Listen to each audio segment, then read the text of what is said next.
자, 안녕하세요. 박병훈입니다. 예.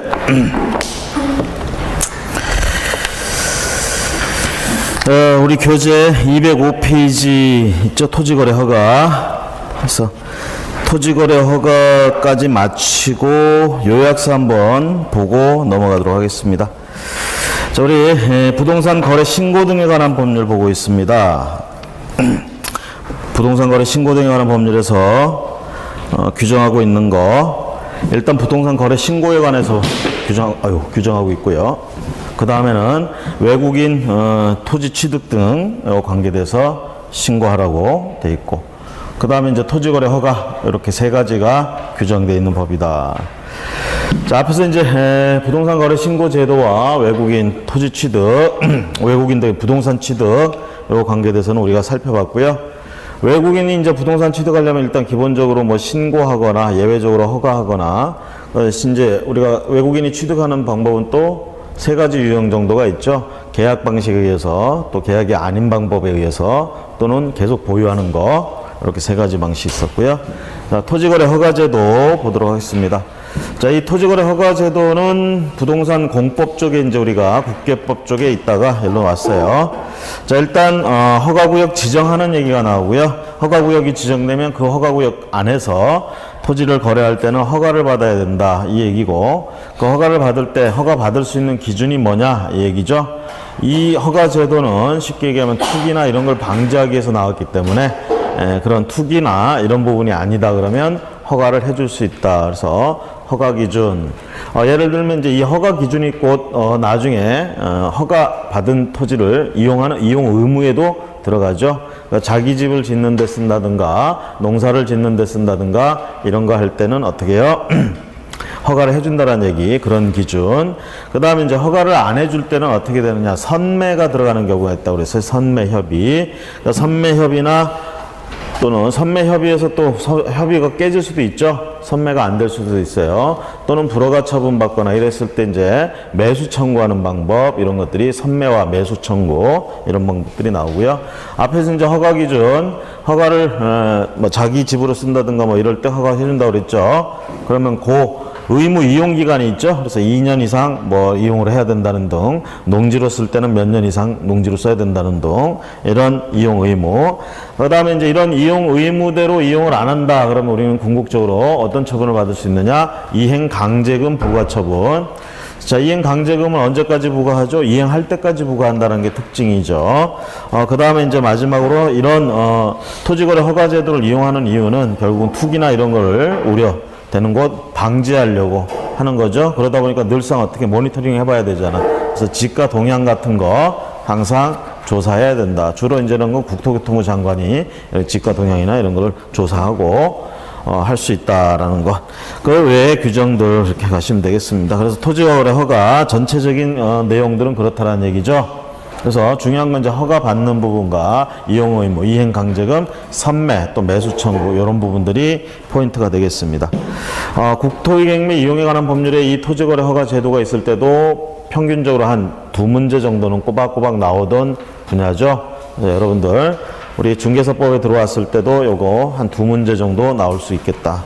여기서 이제 절차 가지고 하나 물어볼 수 있고요. 뒤에 가면 이제 중개 실무에 관계돼서 이런 식으로 뭐 얘기할 수 있겠죠. 토지거래 허가구역에서 토지거래를 중개하려고 그러는데 개업공인중개사의 설명으로 옳지 않은 것은 뭐 이런 식으로 문제가 나올 수 있습니다. 자, 먼저 토지거래 허가구역 지정, 누가 지정하느냐? 국토교통부 장관이나 시도지사. 여기서 말하는 이제 시도지사는 특광, 특시, 특도 다 들어간다라는 얘기, 도까지. 자, 국토교통부 장관이나 시도지사가 지정할 수 있다. 국토교통부 장관은 언제 지정하느냐? 거기 허가구역에 따른 지정권자 기획본에 보시면 2 이상의 시도의 관할구역에 걸쳐 있다. 국토교통부 장관이 지정한다. 허가구역이 동일한 시도 안에서, 자, 경기도 안에서 허가구역을 지정해야 된다. 누가 하면 되겠어요? 경기도지사가 하면 되겠죠? 그렇죠? 시도지사는 자기 관할 안에 허가구역을 지정할 때고, 그 시도 경계를 넘어가면 국토교통부 장관이 지정한다. 됐습니까? 됐어요? 자, 우리가 다만에서 나오고 있습니다. 국가가 시행하는 개발사업 등 투기적인 거래가 성행하라 지가가 급히 상승하는 지역과 그러한 우려가 있는 지역 등을 대통령령으로 정하는 경우에는 국토교통부 장관이 지정할 수 있다. 그래서 일반적으로는 자기 시도 안에서의 문제가 된다 그러면 시도지사가 하지만 거기처럼 긴급한 상황 급격히 상승한다든가 이럴 땐 또 국토교통부 장관이 나선다. 그 박스 안에 국가 또는 공공기관의 관련 범위 개발사업 국가나 공공기관이 개발사업 시행자인 경우 그 다음에 B에 급격히 상승하거나 상승할 우려가 있는 경우. 자, 이 예외 잘 기억하세요. 원칙은 누가 자기 시도 관할하는 시도지사 예외적으로 개발사업 시행자가 국가 등일 때 또는 거기 나온 것처럼 급격히 상승할 때 그리고 물론 양쪽에 걸칠 때 시도에 걸칠 때 국토교통부 장관 지정지역 및 기간 보통 우리가 토지거래 허가구역으로 지정한다 그러면 지정지역은 기간 보시면 두 번째 줄 5년 이내의 기간을 정하여 지정 대상 지역 기획본에 보시면 우리가 국계법에서 여러분들 공법에서 배운 도시군 기본계획 광역도시계획 도시군 관리계획 토지이용계획 이런 게 새로 수립되거나 이 기왕에 이제 계획들이 다 있죠. 지금 현재 광역도시계획은 없을 수도 있어요. 그러죠? 근데 그게 새롭게 됐다든가 또는 기존에 있던 도시군 기본계획이나 도시군 관리계획이 경우에 따라서는 바뀔 수도 있죠. 이럴 때는 결국은 개발 투기를 불러옵니다. 이런 것들이 바뀌게 되면 그래서 이럴 때 주로 지정을 한다. 자, 그 다음에 니은번에 보시면 법령이 바뀌거나 이렇게 해가지고 행위 제한이 풀리거나 변경되는 쪽도 마찬가지로 우리가 주목을 해야 됩니다. 그래서 거기도 그 다음에 디귿에 가보시면 개발사업이 법령에 의해서 개발사업이 진행되어 자, 도시개발법이나 도시 및 주거환경정비법 이런 법에 의해서 개발사업이 진행 중이거나 예정된다. 그 인근지역 당연히 뭐가 투기가 일어날 수 있겠죠. 그래서 이런 지역에 토지거래 허가고요. 그래서 기흥리은 디귿은 이렇게 가만히 읽어보시면 토지거래 허가구역으로 지정할 만한 내용들입니다. 그렇죠? 굳이 막 연락하지 마세요. 이런 분위기만 아시면 되겠습니다. 자, 그 다음에 그 밖에 이제 리얼번에 가시면 자, 이렇게 풀리는 경우가 아니더라도 투기 우려가 있다고 인정이 된다면 지정할 수 있다. 지정 절차 심의 및 의견 청취. 자, 먼저 지정을 할 때는 심의를 거쳐야 됩니다. 국토교통부 장관 시도지사는 지정하려면 심의. 자, 주로 우리가 도시계획위원회 애들한테 심의하는데 국토교통부 장관은 중앙, 지자체는 지방, 시도 도시계획위원회 심의를 거친다. 자, 의견 청취 보시면 조심하실 건 여기 국토교통부 장관이 지정한다 그러면 일단 기본적으로 어디다 지정합니까? 시도에 걸칠 때 한다고 그랬죠.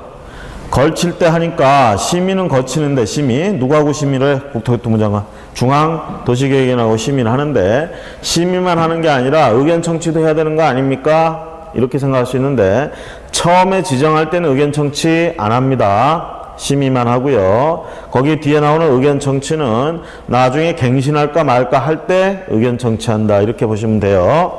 아니 왜 처음에는 의견 청취 안 합니까? 처음엔 그냥 심의 거쳐서 지정하면 시도지사가 자기들이 생각하기에 할 필요가 없다 그러면 직접 와서 제안을 할 수 있어요. 의견을 제시하거나 요청을 할 수가 있어요. 그러니까 따로 의견을 들을 필요가 없다라는 얘기죠. 그래서 지정기간이 끝나는 허가구역을 계속하여 다시 허가구역을 지정하려면 중앙도시 시도지 심의 전에 시도지사, 시장군수, 구청장의 의견을 들어야 된다.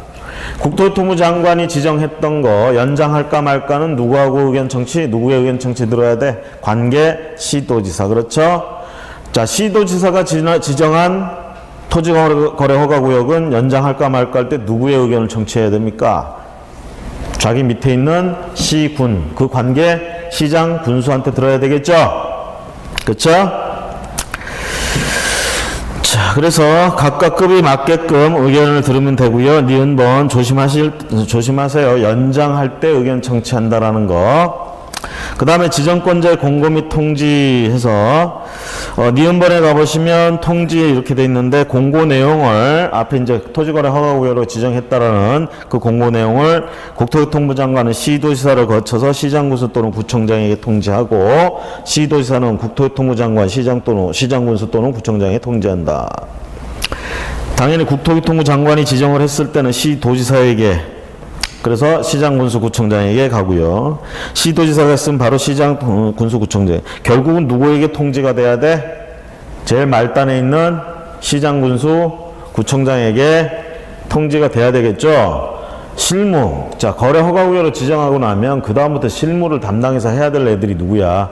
그 지역의 시군 구청장이잖아요. 그죠? 얘들한테 통지가 돼야 된다.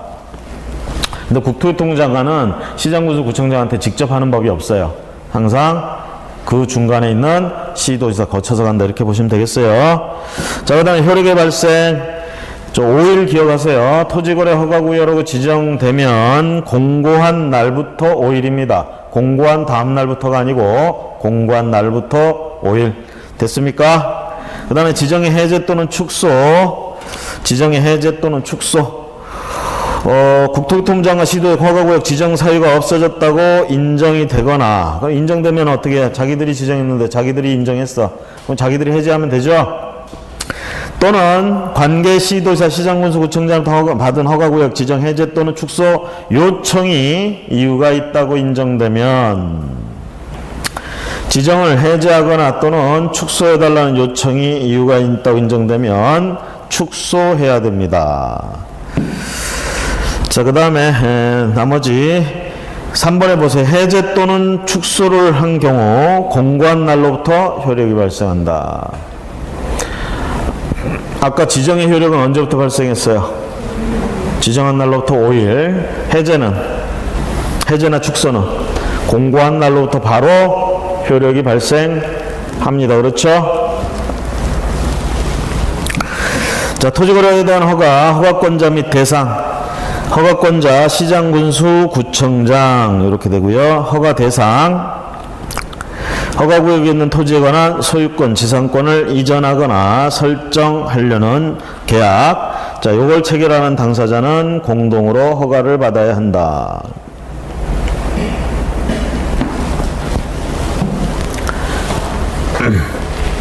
그래서 허가구역에 있는 갑의 X 토지를 을과 거래한다.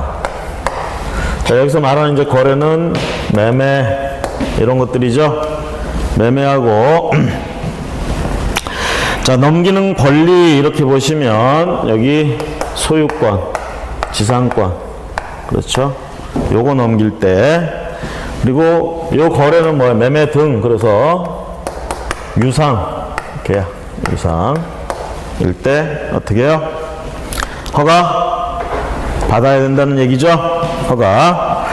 자, 그러면서 그 계약을 체결하는 당사자는 공동으로 공동신청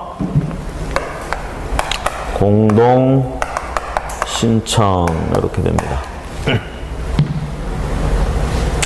그럴 때 지상권이나 소유권을 넘기기로 하는 이런 매매 같은 유상계약 거래하면 허가를 받아야 되는데 허가 신청은 공동으로 신청한다. 이렇게 이해가 되죠? 그렇죠? 허가.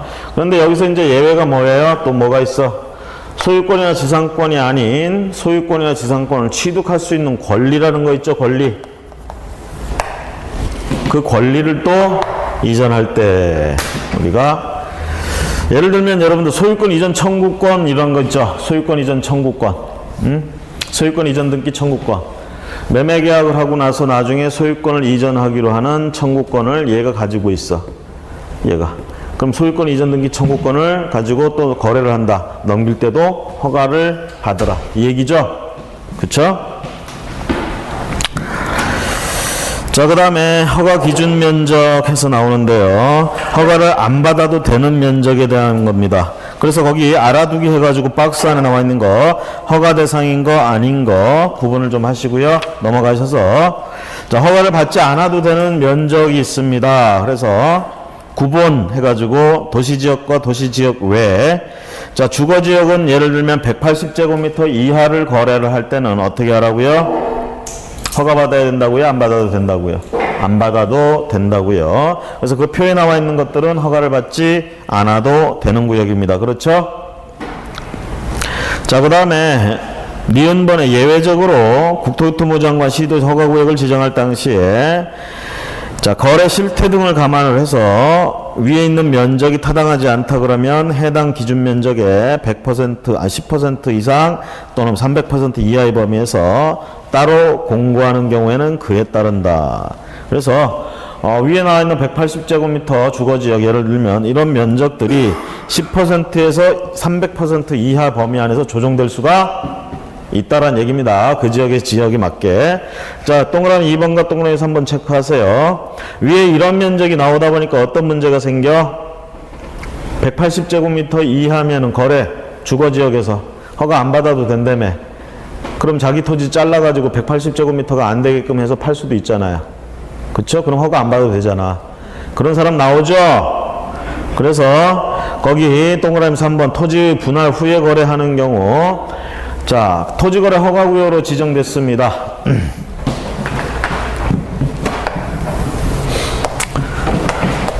지정 공고. 여기서 분할. 여기가 5일. 지정 공고한 날로부터 5일. 그쵸? 이때 분할했어요. 또는 이때 매매했어. 이거 허가 받아요? 토지거래 허가구역으로 지정 공고는 여기서 했어요. 5일이 지나야 효력 발생하죠? 그 사이에 매매 계약했어요. 이건 허가 받을 필요가 없습니다. 아시겠죠? 이거 발표 나고 나서 바로 계약해도 상관없어요. 5일만 지나기 전에. 5일 지나면 이때부터 이제 어떻게 해야 돼? 여기서부터 거래하는 건 전부 다 허가를 받아야 돼. 그럼 여기서 분할하는 건 여기서 예를 들어서 500제곱미터를 170, 160 이렇게 하면 500 나오나요? 산수가 어렵죠? 나오죠? 이렇게 분할을 한다. 주거지역에서 전부 180 이하잖아. 허가 받을 필요가 없는 면적이 됐죠? 그런데 이게 만약에 여기서 분할했으면 어떻게 돼? 최초에 거래하는 토지 이 셋 중에 하나를 최초에 거래한다. 이건 허가 받아야 돼요. 여기서 하면 상관이 없어요. 어떻게 자르든 문제 삼지 않습니다. 근데 여기서 분할을 하면 효력이 발생한 이후에 허가구역 지정 효력이 발생한 이후에 분할을 할 때는 어떻게 해요? 저 180보다 작게 하면 분할하면 어떻게 해야 돼? 자, 이게 A 토지, B 토지, C 토지 이렇게 했어. 저 중에 B 토지를 먼저 거래하기로 했어. 그러면 B 토지 거래할 때는 토지거래 허가를 받아야 된다 이 얘기입니다. 아시겠습니까? 여기서는 허가구역 안에서는 그 기간 안에 효력 안에 들어가게 되면 그래서 요거 조심하세요. 5일 지나야 효력 발생한다는 점과 분할할 때 저 효력이 발생한 이후에는 최초에 거래하는 것에 대해서는 허가를 받아야 된다. 그 다음에 위 2번에 올라가면 동그라미 2번에 토지 일부의 계약의 체결. 이번엔 거꾸로 180 지금 도시지역 중에 주거지역만 가지고 예를 드는 거예요. 지금 주거지역 안에서 180이 안 되는 토지를 한 필지 샀어요. 이거 거래한 거 허가 받을 필요 없죠? 자, 그런데 요게 그 옆에 있는 토지를 또 샀어.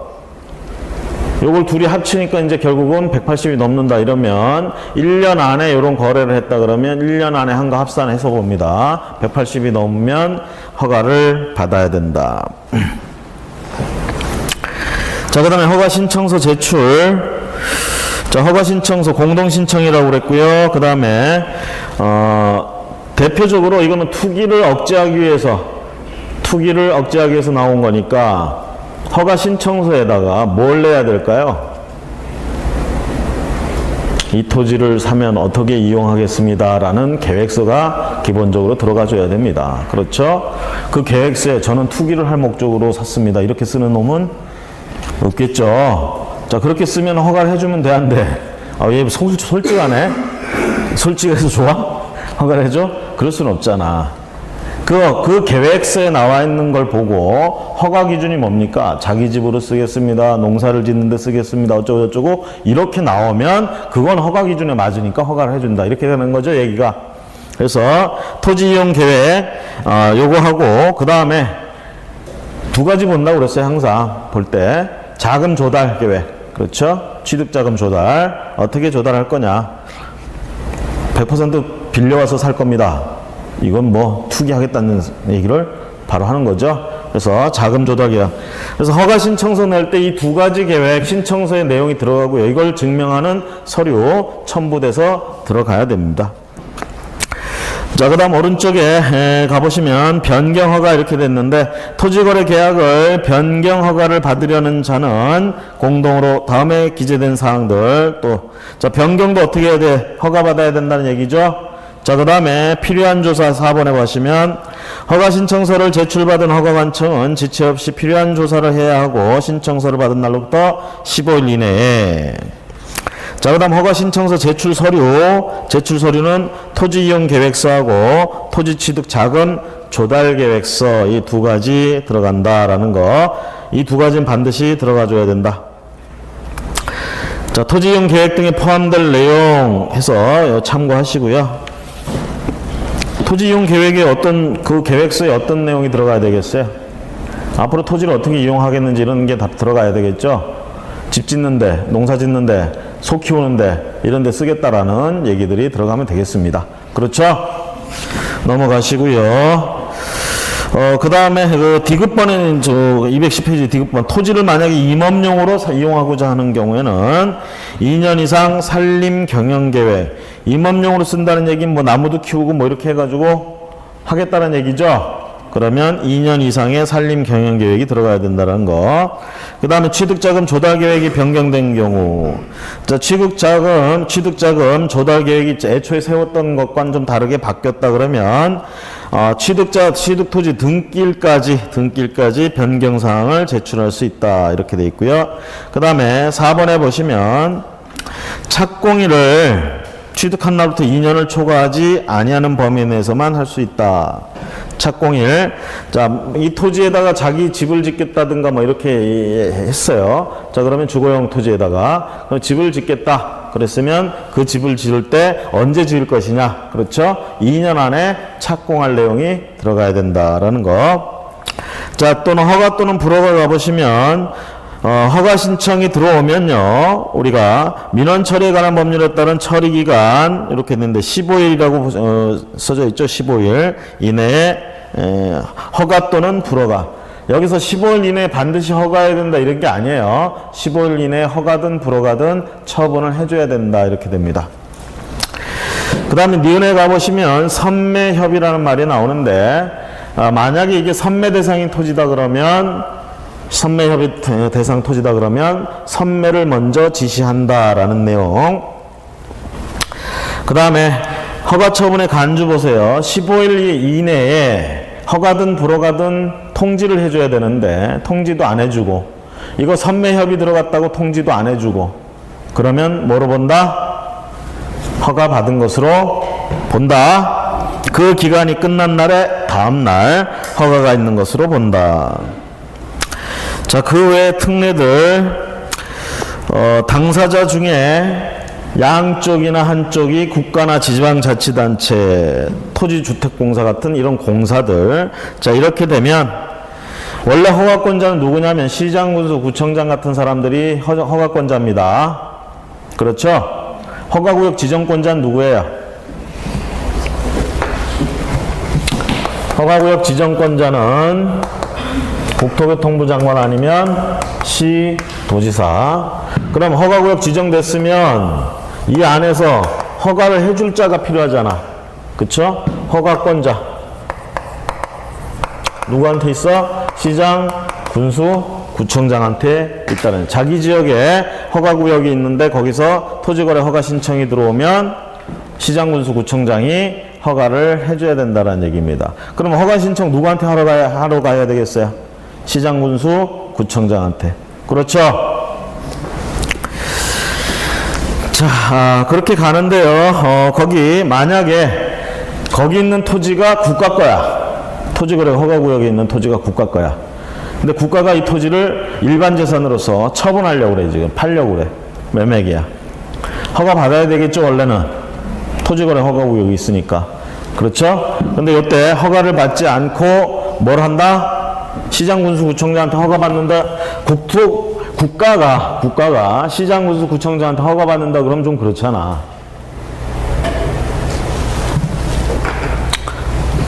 자, 이 토지가 국유재산이라고 해봅시다. 국유재산이고 일반재산이야. 일반재산, 국유재산이면서 일반재산이야. 그럼 일반재산은요, 처분할 수도 있습니다. 매각할 수도 있다라는 얘기야. 돈이 필요하면. 그럼 국가가 이때 이걸 처분할 때, 이게 소유자는 국으로 돼 있는 등기부에 보면, 요거 주로 누가 이제 관리하냐 그러면, 기획재정부 장관이 관리하는 경우가 많아요. 그럼 이게 기획재정부라는 이름이 들어가 있어. 관리청 이름으로. 그럼 결론적으로 얘들이 지금 이걸 판다 이렇게 되는 거예요. 그럼 이 기획재정부가 시장이나 군수구청장한테 와서 토지거래 허가해 주세요. 이거 우습다 이 얘기지. 그쵸? 얘들은 협의를 구한다 이 얘기입니다. 아시겠어요? 얘들하고 협의를 한다. 허가를 신청하는 게 아니라. 얘가 지금 개인 갑한테 이 토지를 팔려고 그래. 기획재정부에서 국가 건데. 그렇죠? 이럴 때는 허가 신청 가는 게 아니라 협의한다. 협의. 자, 다음 페이지에 그렇게 협의를 할 수 있는 기관들이 박스 안에 잔뜩 나와 있는데 다 필요 없고 공사나 이런 말 들어가면 그냥 협의한다 이렇게 생각하세요. 국가나 지방자치단체나 공사 따위들. 자, 그 다음에 동그라미 2번. 국유재산법에 따른 총괄청, 이 총괄청이 기획재정부야 지금 현재, 또는 중앙관세장 등이 같은 국유재산 종합계획에 따라서 이거 처분할 때 취득하거나 처분한 후 허가청이 관청이 그 내용을 통보하면 이거는 또, 자, 이거는 또 이제 사들일 때, 종합계획에 따라서 사들일 때, 이럴 때는, 취득할 때는 따로 협의를 구하는 게 아니라 샀다고 해가지고 취득하거나 처분하고 바로 연락을 하면 된다는 얘기고. 동그라미 3번에 토지거래 허가 규정을 적용하지 아니한다라는 말이 나와 있습니다. 기억하세요. 1번. 여기 이제 자주 나오는 부분이죠.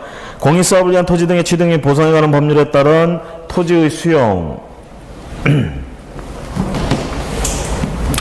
이 지역이 도시개발법에 따라서 개발구역으로 지정됐어. 땅값 오를까 안 오를까? 오르죠. 이런 지역을 어떻게 토지거래 허가구역으로 지정한단 말이에요. 이게 어느 도 안에 있다 그러면 누가 했겠어 이거? 도지사가 지정을 했겠지. 그렇죠? 자, 이 지정한 상태에서 여기서 거래하는 토지는 전부 다 허가받아야 된다는 얘기죠? 누구한테? 해당 시군 구청장한테 가서 허가를 받아야 되는데, 만약에 개발구역 지정하고 이거 개발사업 시행자가 정해지겠죠? 사업 시행자. 이게 이제 국가든 지방자치단체든 아니면 민간단체든 민간법인이든 조합이든, 그쵸? 시행자가 정해진단 말이야. 이 시행자가 여기서 사업을 시행할 때 만약에 수용 방식으로 한다 그러면 여기 있는 토지를 싹 사들여 가지고 개발을 해서 분양도 하고 이렇게 처리하는 거잖아요. 그죠? 그럼 이걸 수용하기 위해서, 수용한다는 얘기는 뭐겠어요? 산다는 얘기잖아. 이 토지를 수용한다 그럴 때 기준이 어떤 법을 기준으로 하냐? 공익사업 토지보상법을, 공익사업을 위한 토지 등의 취득 및 보상에 관한 법률, 그 법을 기준으로 해서 취득한다 이 얘기예요. 이 토지를. 그러면 그 법에는 이제 뭐라고 돼 있냐면, 먼저 협의해봐라 토지 주인하고. 협의 취득. 이 협의가 안 되면 토지수용위원회로 가져와라. 수용위원회에서 수용 재결해 주겠다. 얼마에 사고 팔으라는 걸 결정해 주겠다 이 얘기야. 응? 그러면 거기서 협의를 하든 또는 수용 재결에 의해서 하든 이렇게 되면, 이렇게 수용될 때는 이것도 거래잖아 지금. 유상 거래죠? 그쵸? 그럼 이것도 허가받아야 되냐 얘기야. 허가구역이니까. 이런 건 허가받을 필요가 없다라는 얘기예요. 거기 토지에 수용될 때. 아시겠죠? 자, 그 다음에 2번에 민사집행법에 따른 경매. 이게 법원에서 하는 부동산 경매입니다. 아시겠죠? 네? 이런 경매를 통해서 낙찰을, 토지거래 허가구역에 있는 토지가 경매 나왔어. 경매. 그럼 이런 경매에서 낙찰을 받을 때는 따로 허가받을 필요가 없습니다. 그 밖에 대통령령으로 정하는 경우. 자, 그래서 거기 밑에 박스에 나오는데요. 협의, 취득, 수용, 사용, 그리고 환매의 경우. 자, 앞에서 본 것처럼 토지가 그렇게 수용되거나 사용되거나 또는 계획에 따라 환매 이렇게 되는 경우가 있습니다. 이럴 땐 따로 허가받을 필요가 없고요. 그 다음에 거기 2번에 국유재산을 일반 경쟁 입찰 요거 체크하세요. 자, 앞에서 이제 국유재산 얘기가 잠깐 나왔지만 국유재산을 매매를 할 때는 일반인한테 팔 수 있는 일반 재산 매매할 때는 그냥 수의계약으로 안 하고요. 일반 경쟁 입찰시키는 게 원칙입니다. 그래야 부정부패가 없다 이 얘기예요. 아시겠죠? 투명하게 여기서. 자, 이렇게 일반 경쟁 입찰을 시키면 여기 토지거래 허가구역에 있는 국유재산, 일반 재산인데 이걸 일반 경쟁 입찰시켰다. 그럼 인류 경쟁에 참여할 때 허가받을 필요도 없고 그렇게 낙찰 받고 나서 허가받을 필요도 없다라는 얘기입니다. 그렇죠? 다음 페이지 3번, 4번까지 다 체크하세요. 공유재산도 이 공유재산이라고 표현하면 여러분들이 민법에서 배운 소유권의 공동 소유의 한 형태인 공유를 얘기하는 게 아닙니다. 여기서 얘기할 때 공유는 국유 공유할 때 그 공유예요. 쉽게 얘기하면 지방자치단체가 가지고 있을 땐 공유라고 그럽니다. 국가가 가지고 있으면 국유라고 그러고요. 자, 이런 공유재산, 즉 지방자치단체의 재산을 팔거나 이럴 때, 계획에 따라 팔거나 할 때 이때도 어떻게 해야 되겠어요? 일반 경쟁 입찰 시켜야 되겠죠? 그러니까 토지거래 허가구역에 있는 토지가 공유재산이고 요걸 갖다가 판다. 일반 경쟁 시킬 때 따로 허가받을 필요가 없다. 됐습니까?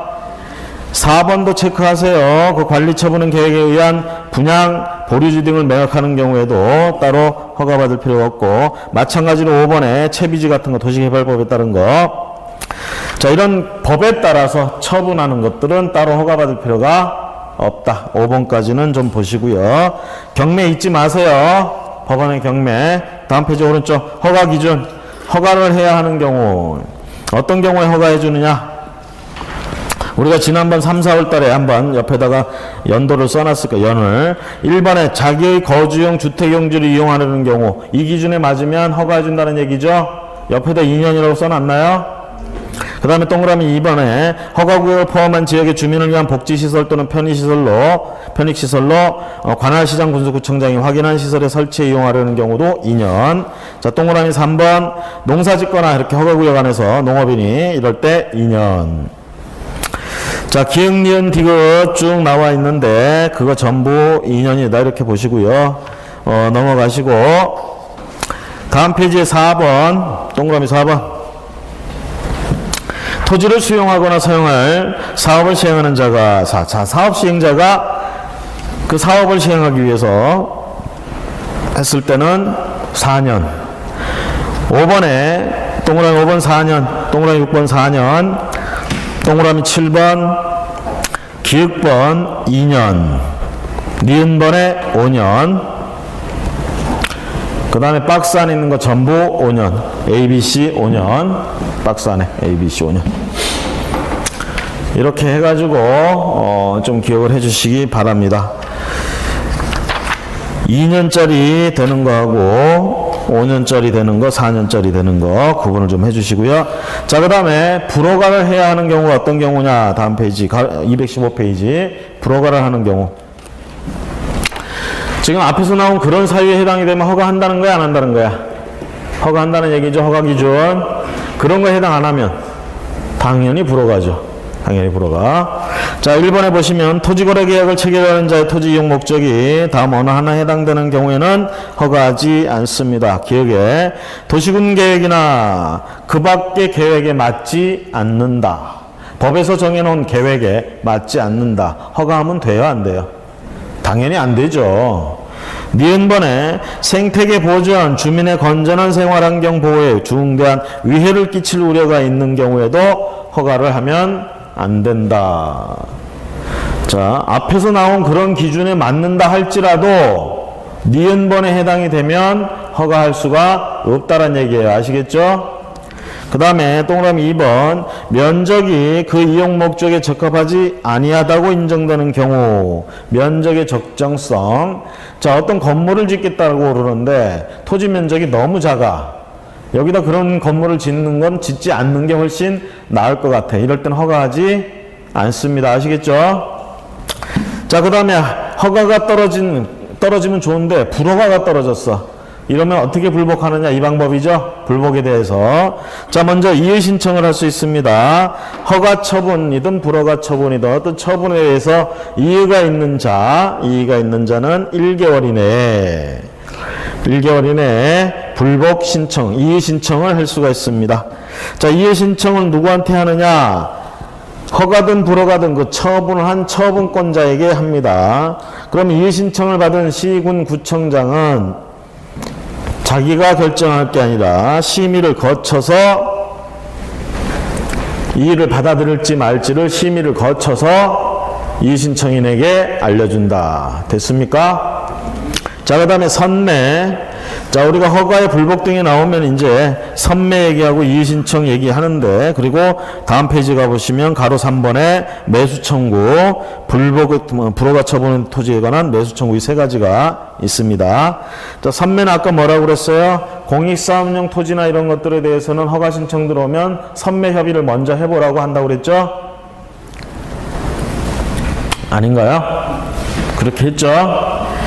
자, 많이 힘드시지만 좀만 참으세요. 쉬는 시간 드릴게요.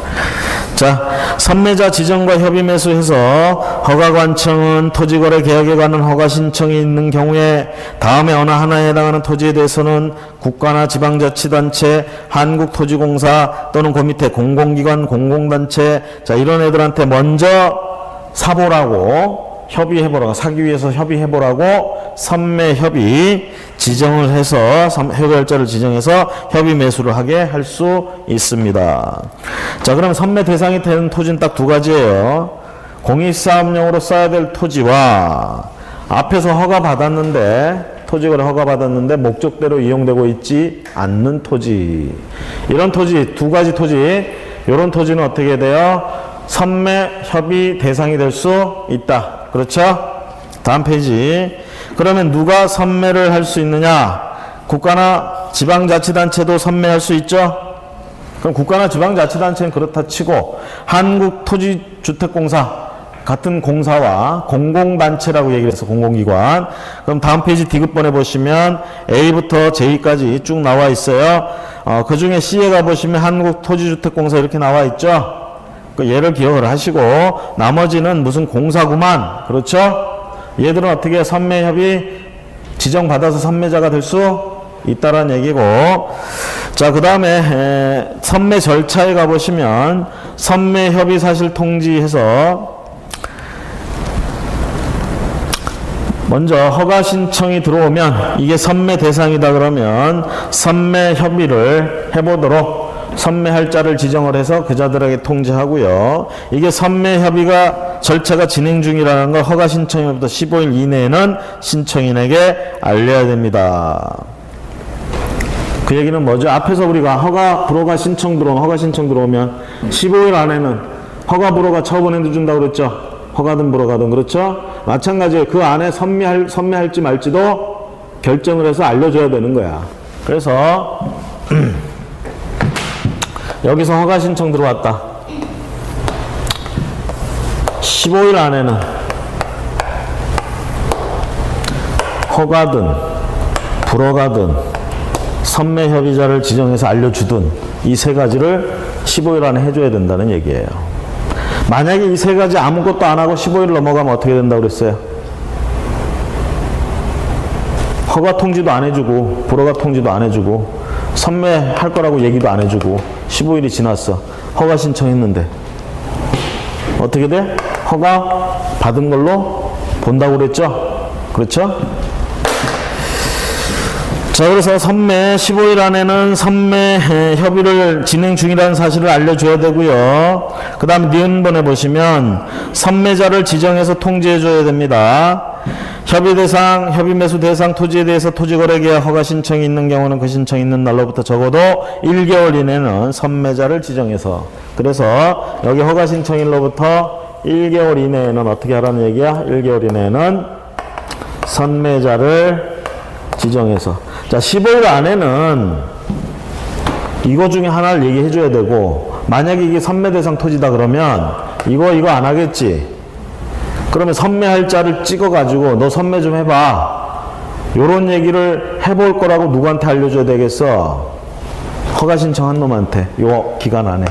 이거 지금 선매 할지 말지 결정 중이니까 좀 기다려봐. 15일 안에 알려줬어요. 그 다음에 할 일은 뭐야? 드디어 정해졌다, 선매할 자가. 그렇죠? 예를 들면 한국토지주택공사를 지정을 했어. 니들이 선매해. 그럼 얘들이 이제 와서 요거를 한 달 안에는 알려주라는 얘기야. 보통 이제 얘기하면 이거를 14일째 알려줬어. 그로부터 16일 안에는 알려줘야 되겠지. 보통 얘기하자면. 선매할 자를. 그렇게 얘기가 진행이 된다는 얘기입니다. 자, 그 다음에 선매협의 통지를 받으면 그 지정 토지를 받은 날로부터 15일 이내에 매수 가격 등 선매 조건을 기재한 서면을 토지 소유자에게 통지하여 선매협의를 해야 합니다. 그 다음에 선매협의 종료 및 협의조서 가시면 지정 통지를 받은 날부터 1개월 이내에 그 토지 소유자가 대통령령으로 정한 바에 따라서 선매협의를 끝내고요. 선매협의 조서를 허가관청에 제출해야 됩니다. 그래서요.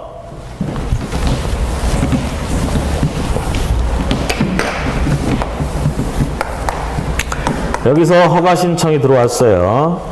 그러면 1호부터 15일 안에는 허가든 불허가든 선매협의든 뭔가 하고 있다는 거 알려줘야 되겠죠? 그렇죠? 그리고 뭐 15일이라고 해봅시다. 여기서는 이제 한 달이라고 표현하고 있는데 1개월, 1개월.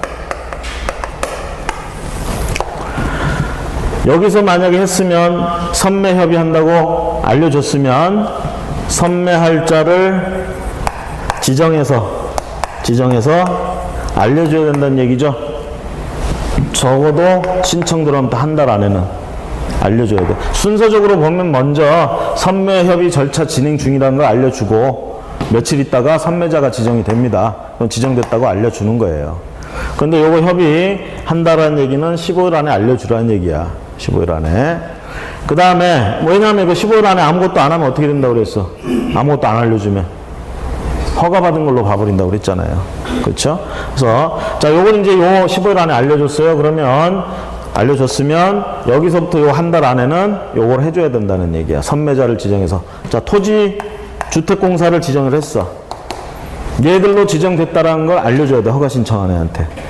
그러면 이 토지주택공사한테 알려줬으니까 토지주택공사가 이제 뭐 해야 돼? 선매 협의를 해야지. 얘하고 허가 신청한 갑하고 토지 주인하고 내가 먼저 사랜다. 야 사보자 한번 얘기를 해야지. 얘하고.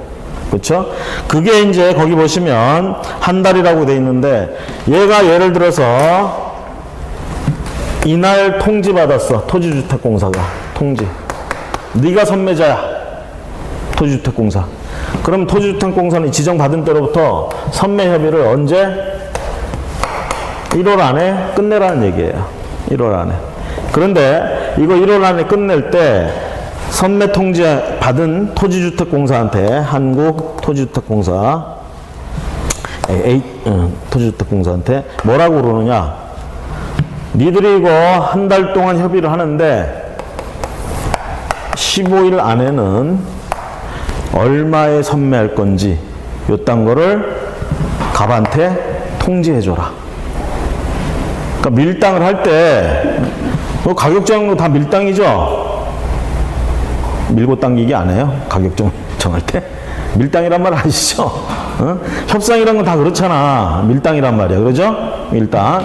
그러면 결국은 지금 칼자루 누가 쥐고 있느냐? 이 선매자가 지금 쥐고 있어요. 얘가 먼저 선수를 쳐야 돼. 응? 쟤한테 네 거 얼마에 살게 라는 걸 통지해줘야 돼. 그걸 보세요. 거의 선매협의 조서 끝날 이때까지 선매협의를 끝내라고 했어. 거의 이때 임박해가지고 하게 되면 상당히 불안하고 불리하고 이렇게 되니까 15일 전에 일단 제시하고 가격을 그 다음에 나머지 이 기간 동안 이제 그걸 가지고 밀당을 해보라 이 얘기예요. 그래서 어떻게 토탈 한 달 안에는 끝내라. 선매협의를 질질 끌지 말고. 이거 막 2달, 3달 가면 얘는 사실 손해볼 거 없어. 얘가 미쳐요. 얘가. 얘는 왜? 을이라는 놈이 지금 작자가 나타났어. 사겠다고 한 거야. 그래서 토지거래 허가 신청 들어갔더니 뭐라고 그러는 거야? 이렇게 공익사업용 토지래 이거. 그래서 얘가 사야 된대. 그래? 그래 기다리는 거야 얘는. 얘가 뭐라고 할 때까지. 그 얘하고 이제 협의를 해보는 거야. 협의를 해보고 팔아야겠구나 그러면 파는 거다. 됐습니까? 한 달 기억하세요. 자, 만약에 선매 협의가 이루어졌다. 조심하실 건 여기서 선매자가 지정받은 한국토지주택공사가 반드시 선매해야 되느냐? 그럴 의무는 없어요. 협의해보고 가격이 안 맞으면 못 팔고 못 사는 거야. 자, 그랬을 때 3번에 자, 협의가 이루어졌다 그러면 당연히 선매 협의 통해서 뭐 한 거예요? 거래계약 한 거죠? 거래계약서 사본이 제출돼야 됩니다. 자, 선매 가격은 그러면 어떻게 제시를 하느냐? 선매자가 토지를 매수할 때의 가격은 감정평가업자가 감정평가한 감정가격을 기준으로 하되, 감정가격 기준, 토지거래계약 허가신청서에 적힌 가격이 감정가격보다 낮으면 허가신청서에 적힌 가격으로 할 수 있다. 자, 이런 가격 얘기가 왜 나오는지는 아시겠죠? 먼저 어떻게 된 겁니까? 갑하고 갑의 토지 X를 우리 사겠다고 해서 허가신청서하고 거래계약서하고 해가지고 허가신청 들어왔잖아 지금. 그럼 얘들이 지금 예를 들어서 이 토지를 5억에 매매하기로 계약서에 써져 있어요. 얘들끼리 얼마에 거래할 건지 5억이라는 걸 알고 있죠? 누가? 시장군수구청장이 알고 있고 그 얘기를 선매협의자한테 알려줬겠지. 그럼 토지주택공사는 어떻게 한다? 일단 기본은 감정평가액을 가지고 제시를 하는 거예요. 감정평. 예를 들어서 감정평가액이 4억 나왔어. 저 토지가. 그럼 얘들은 갑이 토지주인이잖아. 4억에 살게 라고 제시하는 거예요. 선매 가격을. 더 이상은 안 돼, 얘들도. 그러면 갑 입장에서는 이거 얘한테는 5억에 팔기로 했는데 얘한테 지금 4억에 팔아야 돼. 팔고 싶겠어요? 그래서 갑도 거부할 수 있어요. 아시겠죠? 그래서 이럴 때 협의가 결렬되는 거예요. 결렬되면 이제 그때 어떻게 하느냐? 선매자가 못 샀다 이렇게 되는 거잖아. 그렇죠? 그럼 그 다음에 뭐 해야 될까? 얘한테 팔려고 그랬는데 시장군수청장이 잠깐만 기다려봐. 얘한테 팔아봐 그랬어. 근데 얘한테 팔려고 했는데 가격이 안 맞아. 못 팔겠대. 그렇죠? 그럼 시장군수구청장이 이제 나서야지. 나서서 뭐 할까? 비로소 얘들 거래를 허가해줄지 말지를 결정하는 거예요. 애초에 처음 들어온 신청이 뭐였어? 이거 허가해달라는 거였잖아. 그렇죠? 이걸 잠시 멈춰놓고 이거 허가해줄까 말까를 잠시 심사를 멈춰놓고 얘가 공익사업용 토지니까 얘부터 지정해줘가지고 네가 한번 먼저 사봐 했어. 이게 안 됐단 말이야. 반드시 돼야 된다는 그런 의무는 없다고 그랬어요. 안 됐어. 그럼 어떻게? 애초에 신청한 대로 심사를 해줘야지. 그래서 허가, 불허가 심사를 해서 자 이때 이제 네가 감히 선매를 하라고 그랬는데 안 했어? 거부했어? 괘씸한데 너 불허가. 이러면 안 돼요. 그것과는 상관없이 허가, 불허가 심사를 해야 됩니다. 아까 나온 그런 허가 기준에 입각을 해서 그렇죠? 그 다음에 얘 토지이용 계획과 그 다음에 자금 조달 계획을 봐가면서 허가를 해야 돼요. 아시겠죠? 자, 그렇게 해서 허가를 받으면 5억에 파는 거고 이때 또 허가가 안 나올 수도 있어. 허가 기준에 안 맞아가지고. 그럼 불허가 나왔죠? 선매도 안 됐어. 불허가 돼서 허가도 안 됐어. 자, 이렇게 되면 결국은 얘는 이 토지를 못 팔잖아. 그렇죠? 이럴 때 이제 마지막에 가서 매수 청구라는 게 나오는 거예요. 그러면 시장군수구청장이야 니들이 사라. 허가권자야 니들이 사라. 니들이 그렇게 못 팔게 했는데 그럼 니들이 사라. 이렇게 나오는 겁니다. 아시겠죠? 그래서 불허가 처분 토지에 관한 매수 청구. 자, 협의가 이루어지지 않은 경우 5번 허가 또는 불허가의 여부를 결정하여 통보한다. 선매 협의가 이루어지지 않았다면 그제서야 허가 심사한다고 그랬어요. 그렇게 해서 허가든 불허가든 결정하면 되겠죠. 그래서 허가해주면 아무 일도 없어. 그냥 허가해주면 게 되는 거야. 근데 불허가 했을 때 그 밑에 불허가 처분에 대한 토지에 관한 매수 청구 제출, 청구서 제출. 그래서 기억해 보시면 매수 청구 불허가까지 떨어졌다 그러면 매수 청구를 합니다. 1개월 이내에 그 매수 청구서가 들어온 지 1개월 이내에 해당 토지를 매수할지 말지를 1개월 이내에 청구해야 되고요. 자, 그럼 매수 청구가 들어오면 동그라미 2번 가보세요. 매수자의 지정 및 매수해서 시장군수구청장은 국가나 지자체 또는 토지공사 이런 애들한테 아까 선매협의자 지정할 때처럼 이때 매수 청구 들어온 토지를 매수할 자를 지정할 수도 있습니다. 그러면 아까 선매 협의 시행자가, 선매자가 될 수 있는 자들이 또 그대로 매수 청구자가 될 수도, 매수자가 될 수도 있다라는 얘기야. 오른쪽에 디귿번에 대통령령으로 정하는 공공기관, 공공단체는 왼쪽 페이지 맨 위에 있는 그것과 같습니다.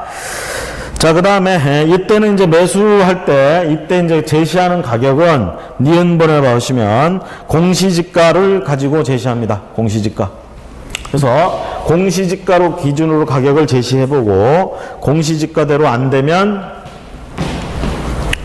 못 사는 거지 뭐. 그렇죠? 근데 우리가 항상 이랬잖아. 아까 선매자도 어땠어? 선매자도 매수 청구할 때 이게 만약에 거래가 3억에 거래하기로 했어요. 감정평가액은 4억 나왔어. 그럼 매수자가 4억으로 매수 청구합니까? 아니죠. 얘들끼리 3억에 하려고 그랬었잖아. 얘는 그럼 어떻게? 나한테 3억 해줘 이렇게 가는 거지. 감정평가 4억 나왔어도. 이게 선매할 때 그렇고요. 감정평가 가격으로. 그 다음에 이게 매수청구 들어왔어. 불허가 처분 떨어져가지고 매수청구 들어왔어. 그때는 감정가격이 아니라 공시지가로 기준으로 합니다. 예를 들어서 공시지가가 4억 나왔어. 공시지가가. 얘들은 근데 3억에 거래하려고 그랬대. 그러면 이때 공시지가로 제시하는 게 아니라 이때 마찬가지로 3억에, 그렇죠?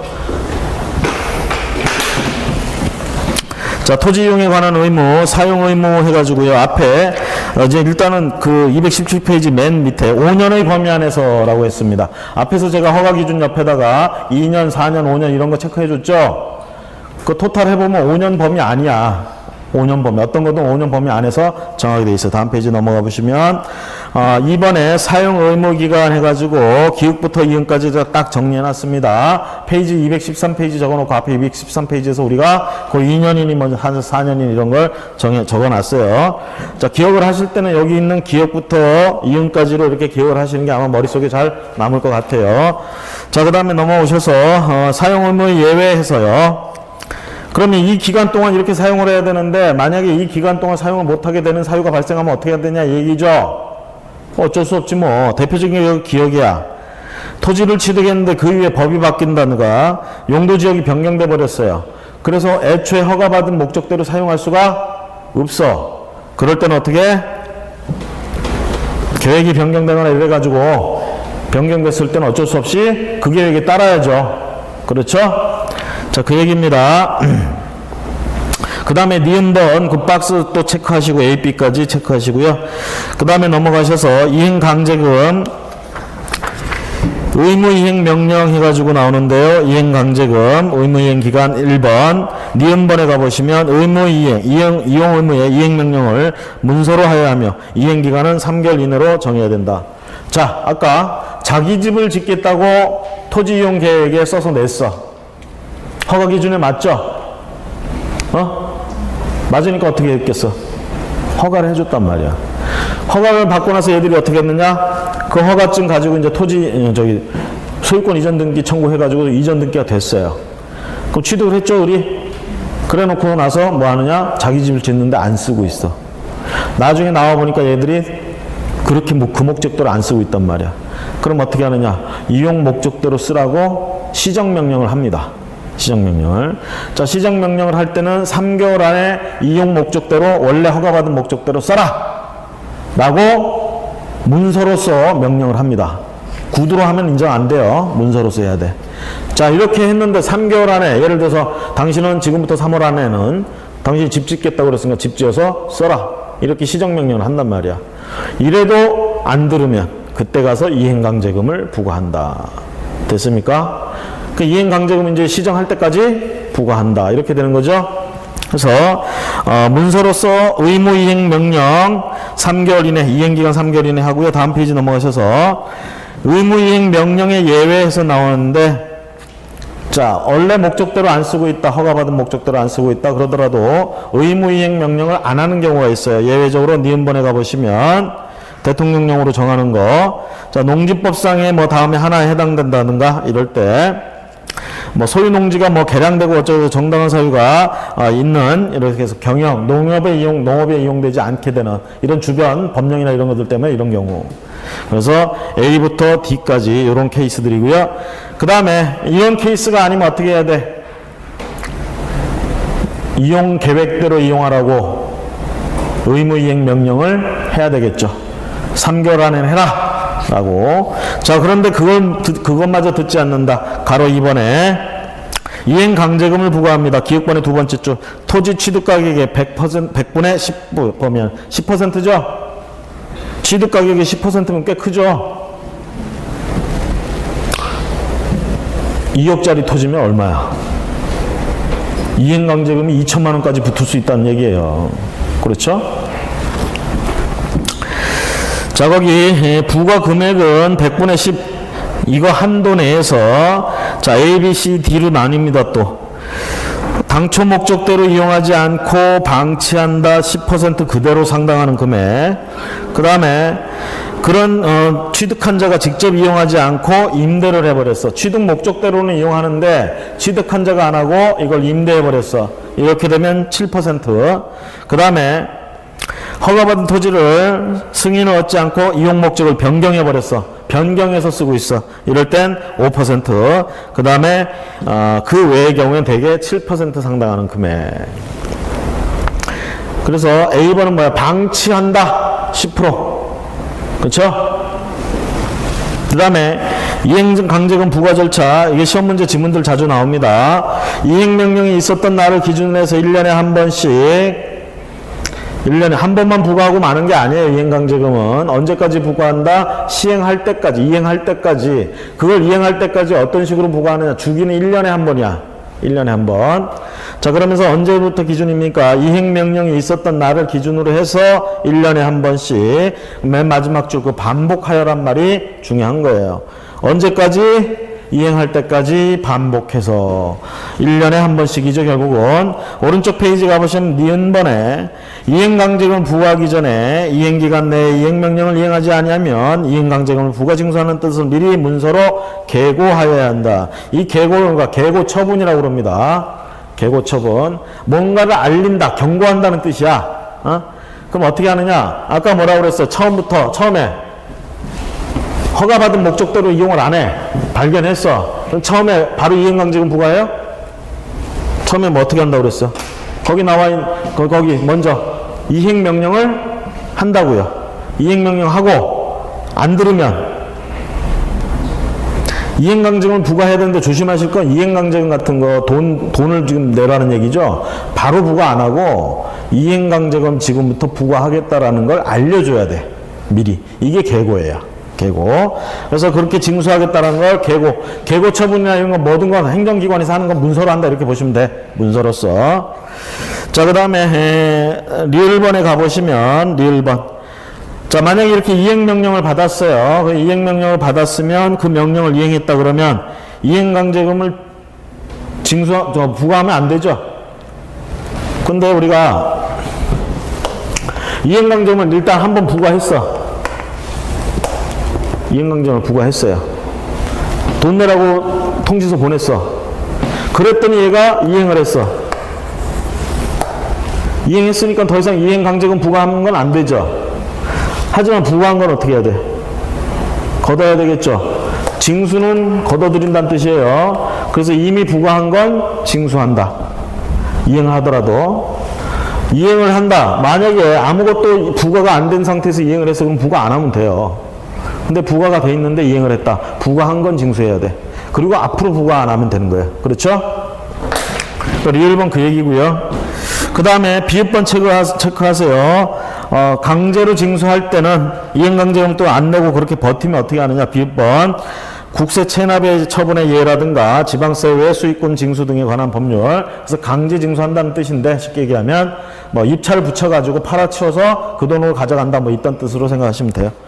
그 다음 지가 동향 조사. 지가의 동향을 누가 조사해야 되겠어? 국토교통부 장관이나 시도지사 허가구역 지정할 수 있는 애들은 이건 모니터링 해야 되겠죠? 그래서 국토교통부 장관이나 시도지사가 2번에 가보세요. 국토교통부 장관은 특히 연 1회 이상.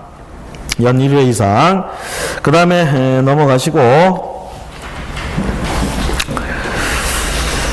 자, 그 외의 사항 222페이지 8번 보세요. 그 외의 사항 다른 법률에 따른 인허가 등에 의제, 예를 들면 토지거래 허가구역에 있는 농지를 거래했어요. 허가받을 수 있어요, 없어요? 허가 기준에 맞으면 허가받을 수 있지. 예? 농지를 거래하려면 누가 농지를 살 수 있습니까?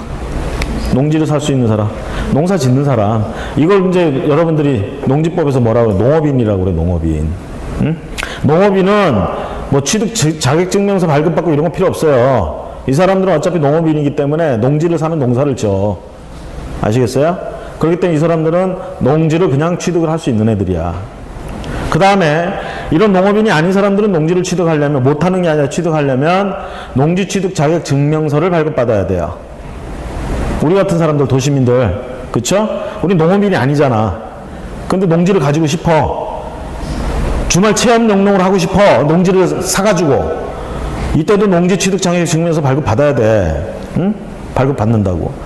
그럼 못 받는 게 아니라 발급받는 기준을 충족을 해서 발급받으면 돼요, 그것도. 뭐 농지 이용 계획서나 뭐 이런 거 해가지고 제출해서 받으면 되는데, 만약에 토지거래 허가구역에 있는 농지를 지금 거래하려고 그래. 이때도 똑같아요. 농지증을 발급받거나 농업인이어야 돼. 농업인. 응? 그런데 토지거래 허가구역이니까 허가신청부터 했어. 토지거래 허가신청. 토지거래 허가신청을 할 때 토지이용 계획서 들어가잖아. 거기에 농사를 짓겠습니다. 어쩌고 이런 내용이 들어가고, 그 다음에 취득자금 조달 계획 들어왔어. 아, 이건 투기가 아닌 것 같아, 보니까. 그러면서 허가를 받았단 말이야. 받았는데 나처럼 도시민이 허가를 받았어. 농지증 발급받을 필요 있느냐 이 얘기죠. 필요가 없다라는 얘기입니다. 아시겠습니까? 거기 1번에 토지거래 허가구역에 있는 농지를 갖다가 허가를 받았다 그러면, 취득 허가를 받았다 그러면 농지증은 따로 받을 필요가 없다. 됐습니까? 그 다음에 2번도 체크하세요. 부동산 거래 거민계약서 제도가 아직도 살아있다고 그랬죠. 거민계약서 받을 필요가 없습니다. 거민 받을 필요가 없어요. 허가 받으면. 나머지는 됐고요. 그 다음에 그 청문이라는 말 나와. 가로 4번에. 자, 토지거래계약 허가에 취소 처분을 하려면 청문을 해야 된다. 자, 경우에 따라서는 허가했다가 나중에 허가했던 걸 취소해버릴 수도 있어요. 그러니까 취소하기 전에는 그 허가를 받은 자들을 불러다 놓고 왜 이렇게 쓰고 있니? 이딴 말 물어보고 취소를 해야 됩니다. 아시겠죠? 청문 한다라는 거. 자, 이렇게 해서 거기 223페이지 밑에 판례 해가지고 다음 페이지에 해서 판례가 이렇게 쭉 나오는데, 우리 공인중개사법 이쪽에서는 판례보다는 앞에서 본 법령 절차, 이게 중요하고, 판례 내용은 이 민법에 있는 내용하고 겹칩니다. 민법에서 문제를 낼 땐 주로 판례 가지고 내요.